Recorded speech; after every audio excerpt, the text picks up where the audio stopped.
Hello, I am Amit Nerurkar, and today we would be focusing on a topic known as IP package. पूरा network layer देखने के बाद, पूरा IPv4 working देखने के बाद, we need to really understand कि आपका जो IP पैकेज है काम कैसे करता है. तो ये आपका IP पैकेज काम कैसे करता है ये देखने के लिए लेट अस अंडरस्टैंड उसका ब्लॉक डायग्राम. ये जो आपको दिख रहा है ये उसका ब्लॉक डायग्राम है.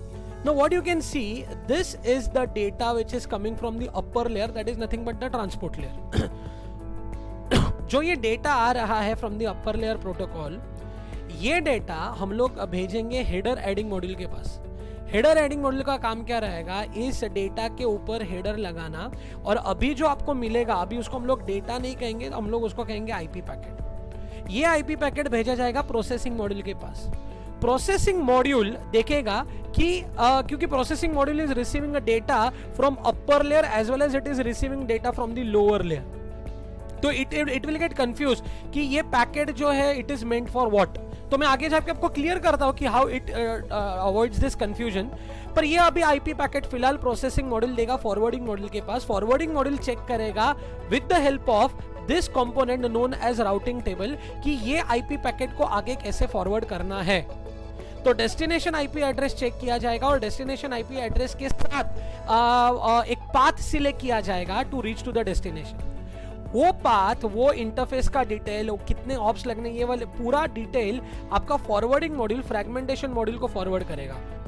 अभी फ्रैगमेंटेशन मॉड्यूल जाएगा इस बंदे के पास, इसका नाम है MTU which stands for maximum transfer unit.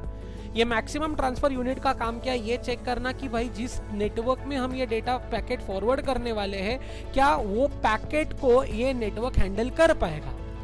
अगर नहीं कर पाएगा तो there is a need of fragmentation. अगर कर पाएगा वेल एंड गुड, आप ये पूरा का पूरा पैकेट डेटा लिंक लेयर को, लोअर लेयर को फॉरवर्ड कर दीजिए. पर अगर नहीं कर पाता है तो आपका जो MTU ये फ्रैगमेंटेशन मॉड्यूल को बोलेगा भाई ये जो पैकेट आया है उसको अभी आपको फ्रैगमेंट करना पड़ेगा क्योंकि जो आपका नेटवर्क है ये इतने बड़े पैकेट को हैंडल नहीं कर पाएगा.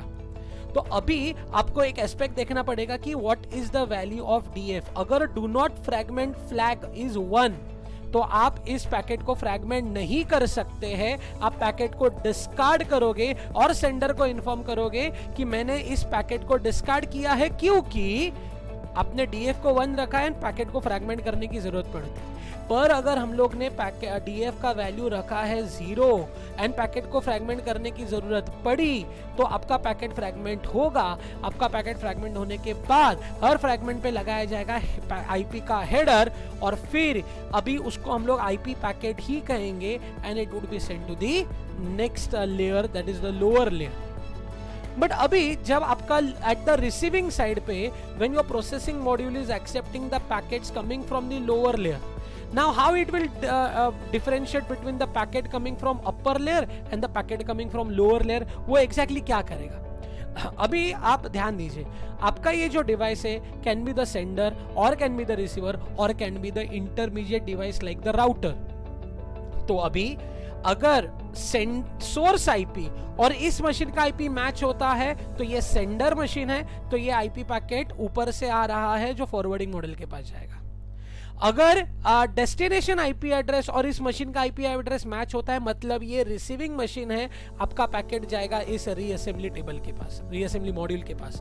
पर अगर ना इसका सोर्स आईपी ना डेस्टिनेशन आईपी इस डिवाइस के साथ मैच होता है देन बट ऑब्वियसली ये जो है ये एक राउटर है, ये क्या करेगा, ये आईपी को वापस फॉरवर्डिंग मॉड्यूल के पास भेज देगा विद द अजम्पशन कि ये राउटर है तो ये पैकेट आया है और इसको अभी हमने को सेंड करना है टू फॉरवर्डिंग मॉड्यूल. तो ऊपर से आया हुआ पैकेट बाय डिफॉल्ट इधर जाएगा, नीचे से आया हुआ पैकेट इधर फॉरवर्डिंग मॉड्यूल के पास जाएगा, नहीं तो it will go to the reassembly module. Reassembly module का काम क्या रहेगा, ये चेक करना कि रिसीव हुआ जो पैकेट है वो पैकेट है या फ्रैगमेंट है. अगर पैकेट है उसका हेडर निकालो, ऊपर डेटा भेज दो. पर अगर वो फ्रैगमेंट है तो उसको डाल दो रीअसेंबली टेबल में, हर फ्रैगमेंट को कलेक्ट करो, टाइमर चालू करो, उस टाइमर खत्म होने तक सब फ्रैगमेंट्स आए वेल एंड गुड. अगर सब फ्रैगमेंट्स नहीं आए और जो आपका टाइमर है ये टाइमर खत्म हो जाता है, तो आप क्या करोगे, आप उस पैकेट्स को डिस्कार्ड करोगे और सेंडर को इन्फॉर्म करोगे कि मेरे पास आपके सब फ्रैगमेंट्स नहीं आए हैं। पर अगर आपके सब फ्रैगमेंट्स आ गए तो आप वापस उसका पैकेट बनाओगे, you will remove the header, और जो आपको मिलेगा that would be the data, and this data would be now send to the upper layer. So this is how your IP package, IP block diagram, IP component works. So this was a brief overview about what exactly is IP component. Thank you. This is Amit Nerurkar signing off.